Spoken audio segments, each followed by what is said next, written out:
Hello, my name is Heather and I'm a registered nurse here at the Brant Community Healthcare System in the Emergency Department, or the ED as we like to call it around here.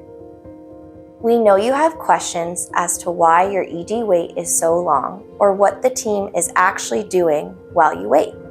So let us take the next few minutes to take you behind the curtain.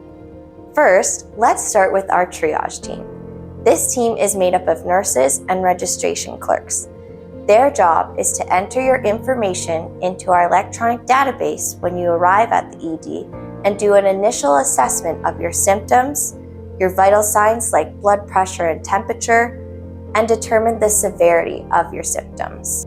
Okay, here's the one thing you need to remember in the triage process. The patients with the most serious conditions are always seen first. Our goal every day is to ensure those with life-threatening issues get immediate attention. This means as we're working to help them, and in some cases save them, you may have to wait longer if your symptoms, although serious to you, are unlikely to cause severe illness or death.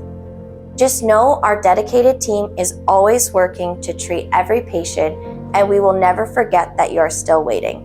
So we ask for and really appreciate your patience and cooperation.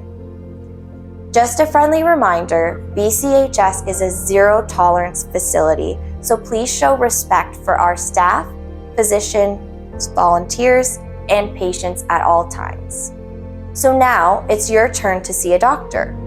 Thankfully, we have the chief physician of the ED, Dr. Ahmed, to explain that step of your visit.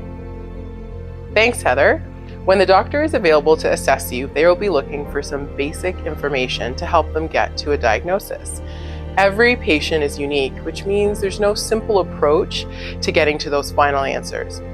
Diagnosing a patient can sometimes be quick, and it can be completed with just a history and physical examination. But most of the time, we have to do extra tasks, and that means waiting. Why do you say? Because we need to order different tests and may require samples from you, like blood work or a urine test. So we would need to assign a nurse to draw the sample or administer the test.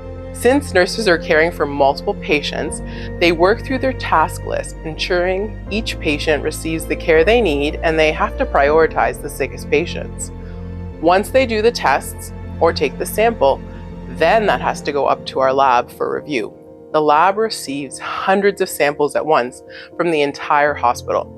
So they work through processing each sample carefully to ensure the team receives all the needed information for each patient. The lab processing time can take 1 to 2 hours depending on the test, and so you have to wait for those results and then the next steps. Once the results are in, I as an ED doctor am responsible for a number of patients at the same time, and I need to ensure I take the time to review the results, gather an action plan, and then ensure I leave enough time to explain the results and next steps to you. If it's a prescription or a follow-up with specialists outside of the hospital, then you can be on your way. If we need to admit you, then that's something my colleague Cheryl can explain. Thanks, Dr. Ahmed. Once you've been admitted, you won't be assigned a bed right away. Why is that? It's because we are working to find you a spot. Most of the year, the Brantford General Hospital is working at or beyond our capacity. This means that all bed spaces are occupied until patients in our units are discharged.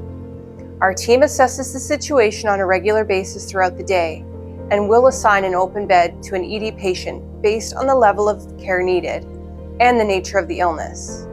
Our aim is always to get the right patient in the right bed at the right time. Just like the ED process, the sickest patients will be assigned the first available beds. Although we can move ED patients at any time, day or night, you most likely will have to wait. But don't worry, our ED has doctors, nurses, staff, equipment, and medicines to manage your needs until you can get a bed in our inpatient units. Thanks, Cheryl, and thank you for taking the time to learn more about how our ED works. We know waiting is never easy, but please know that our team is working around the clock to keep patients safe and to prioritize those who need us most.